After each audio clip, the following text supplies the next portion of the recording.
Season 4 of My Hero Academia is nearly upon us. At the time of this recording, we are exactly 1 week away from episode 1 of Season 4 being premiered. And I am extremely excited. Of course, I'll be doing a not a live reaction, but a recorded reaction for all of you guys for every single episode throughout Season 4. I'll try to get it up the same day that the episode goes up on Funimation. It's going to be a great time. I'm extremely excited.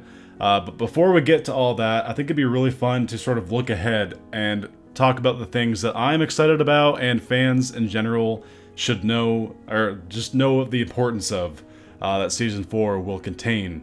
So don't watch any further if you are not a manga reader or you don't want Season 4 content to be spoiled for you. I'm going to be going in depth in this video on some very crucial things that Season 4 will cover. This is mainly meant for people who don't care about spoilers and are really interested to know this sort of thing, or they've already read the manga, they want to hear someone talk about the content. So I'm going to talk about the 5 most important / crucial / most exciting things that Season 4 should offer us. And I say should because we don't know the exact content that Season 4 will cover, so briefly before I go into the 5 things that I have to talk about, I think it's important that we establish a general idea of what Season 4 is going to be containing. So I went back and I found out the exact chapters that each season has covered. I'll display pictures and everything as we go throughout this video in the corner, just for fun, just for your entertainment. Season 1 covered chapters 1 through 21. Season 1 is a exception to the rule that we're going to be setting here. It was a shorter season, only had 12 episodes, so not extremely important here. Season 2. Both Season 2 and Season 3 are both 25 episodes, so this is where we establish how long Season 4 is going to be. Season 2 covered chapters 22 through 68, or 46 chapters. Season 3 covered 69 through 125, or 56. So, if we average out those 2 seasons, we're looking at roughly 50 chapters per season. That at least we can expect around 50 for Season 4. Maybe a little more, maybe a little less, but around there. So if you take chapter 125 and add 50 chapters to it, that puts us right at chapter 175 of the manga. And what is going on at that chapter in the manga? Deku has wrapped up his fight with Gentle and La Brava, and the UA talent festival is going on. And that to me is the perfect time for Season 4 to end on a bang, literally, with some fantastic content there. I'll talk about that in a little bit. But yeah, so take at the end of Season 3 all the way up through the festival. I think that's how long Season 4 is going to be. Now, I should also mention that the first arc of Season 4 is going to be the overhaul arc with Deku and Mirio. And this is definitely the longest arc that the series has ever seen, so how they'll pace that out will greatly affect what content we're going to be getting.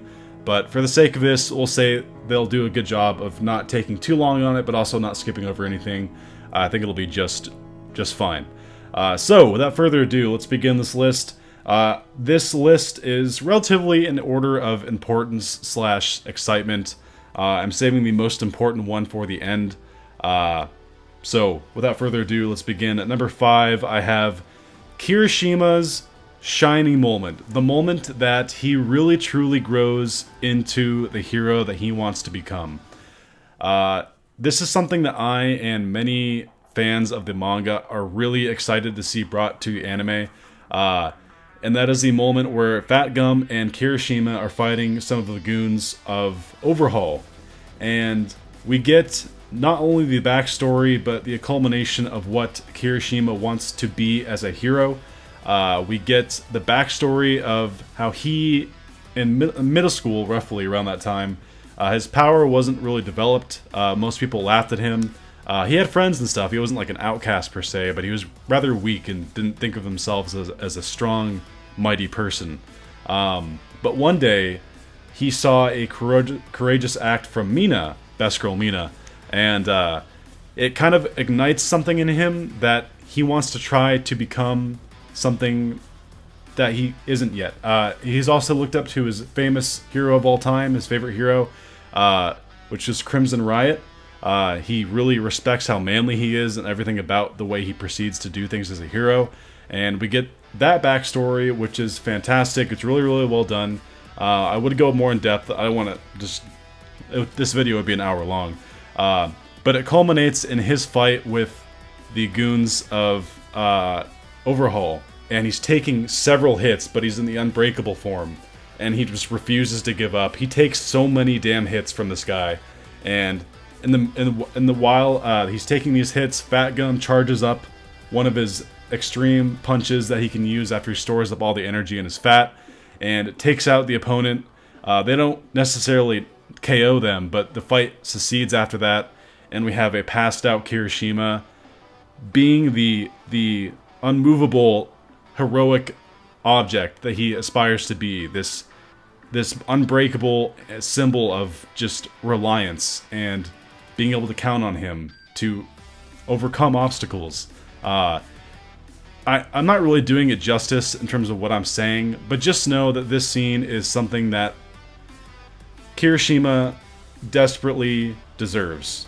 And what I mean by that is he hasn't got a whole lot of screen time in the show so far. So, me and many other fans are definitely looking forward to that. So let's move on to number 4.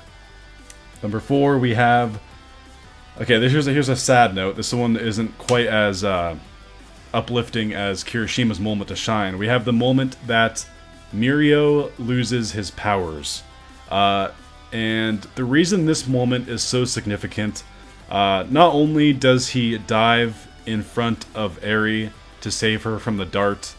By the way, the dart is, obviously if you're still watching this you'll probably know, but the dart erases your powers. It's a weapon manufactured by Overhaul and his men.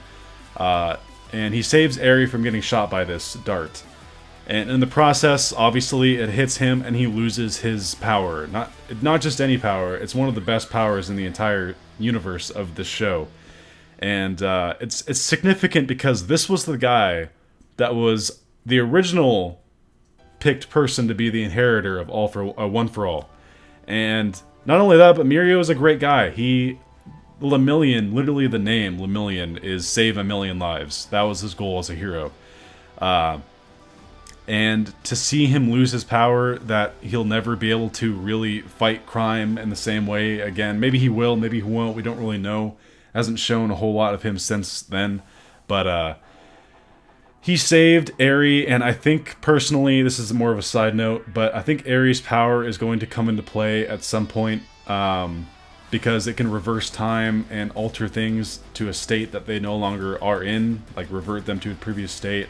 I have suspicions that this might be used to like either save All Might from his injury or reverse Mirio's new condition that he has. So yeah, that's a very important moment, and it's a moment of self-sacrifice, what it truly means to be a hero and all that, and it's just great. But it's not great in the sense that, like, I'm glad it happened, but it's great storytelling. It's a great moment for Mirio to show that he cares so much about saving people. He'll do whatever it takes. So I have that in a moment at number 4. Moment number 3. This one you guys might kind of scratch your heads at, but this is a rather important thing in the grand scheme of the series. And that is the moment that Endeavor starts to show signs of becoming a new man, or at least wanting to become someone better. It is during Bakugo and Todoroki's license training that they have to do since they failed. He's sitting in the stands with All Might, and All Might, they're talking, and he says, I can feel something in the world that's crumbling away since you've been gone. Whatever this intangible thing you built up with your presence is slowly kind of crumbling away. And he asks him, what does it mean to be number one? What do I need to do? And basically All Might tells him, like, for what reason do we have this strength? Do we have this power?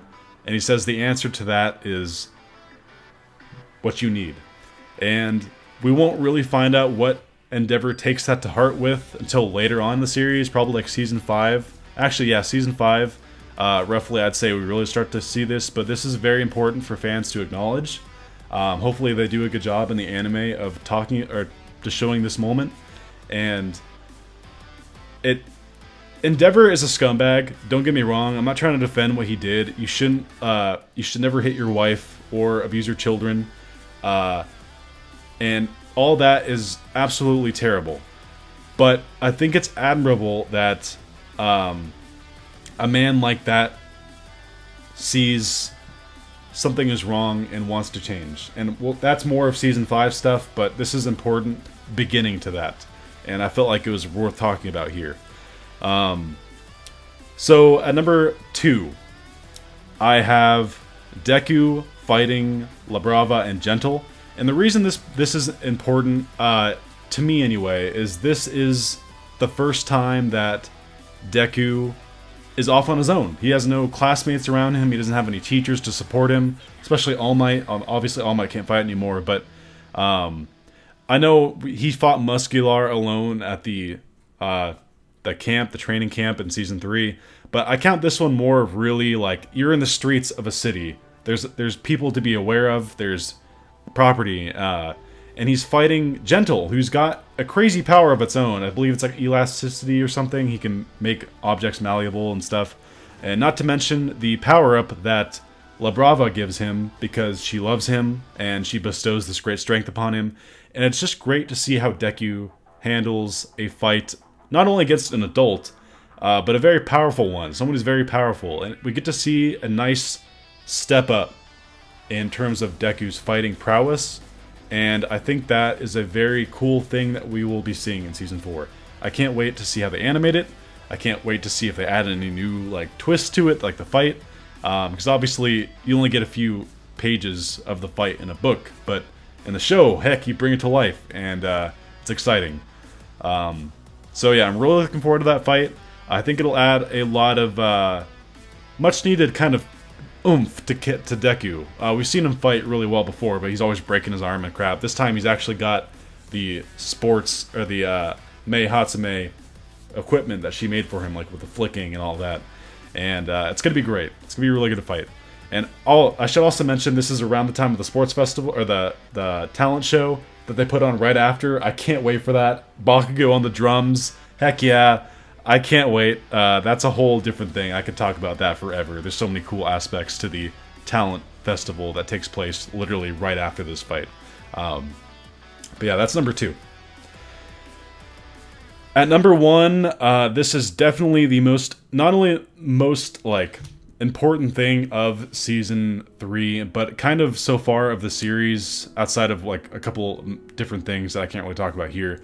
But so number 1, I have the first death, or at least the first like notable death of the series. We have the death of Sir Nighteye. There's so many angles you could take in terms of analyzing how this all goes down, but you have a man who can see the future, can predict it, and he's lived his whole life on that philosophy of like he just can't change the future. No matter what you do, you can't try, you can't change it. But it's crazy to me that when he sacrifices himself, the whole aspect of my hero just drastically changed. Because, by the way, I should mention, he doesn't die until after the fight with Overhaul and Deku. But when they gather around him in the hospital and he passes away, it's... By the way, I'm going to cry my eyes out on that scene. It's really sad. The past partner of All Might, Deku's teacher for a little while, someone who Mirio looks up to greatly. Mirio is a huge fan of Sir Nighteye. He's learned a lot from him. And it's just so sad. Sometimes there's nothing you can do. Sometimes people just die.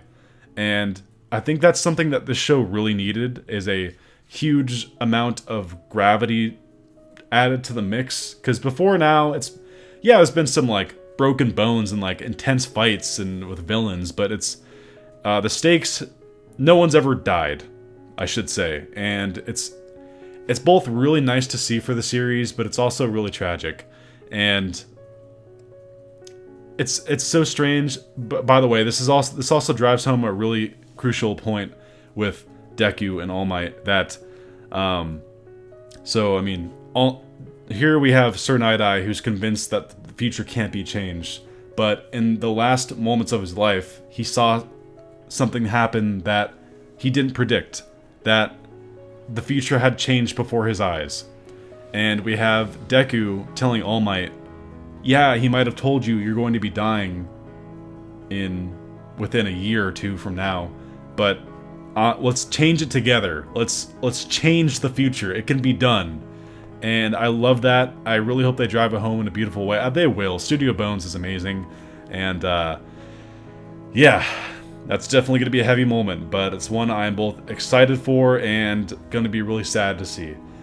So there we have it. Those are the things that I expect to see and / am excited for in Season 4 of My Hero Academia. It's been a long wait. We've waited a long time for this season. It should be great. There's a lot of great content here. This is easily the most action-packed season that we've gotten and might get for a while. It depends what they have in Season 5 together. But there's just a lot of action, especially in the first half of the season with the overhaul arc. Oh man, expect so many different fights between so many different heroes and villains. It's going to be awesome.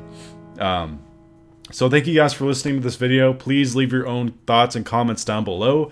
And since this video is spoiler filled, feel free to post spoiler comments down below. I've already said mention of be cautious of spoilers. They'll be in the title.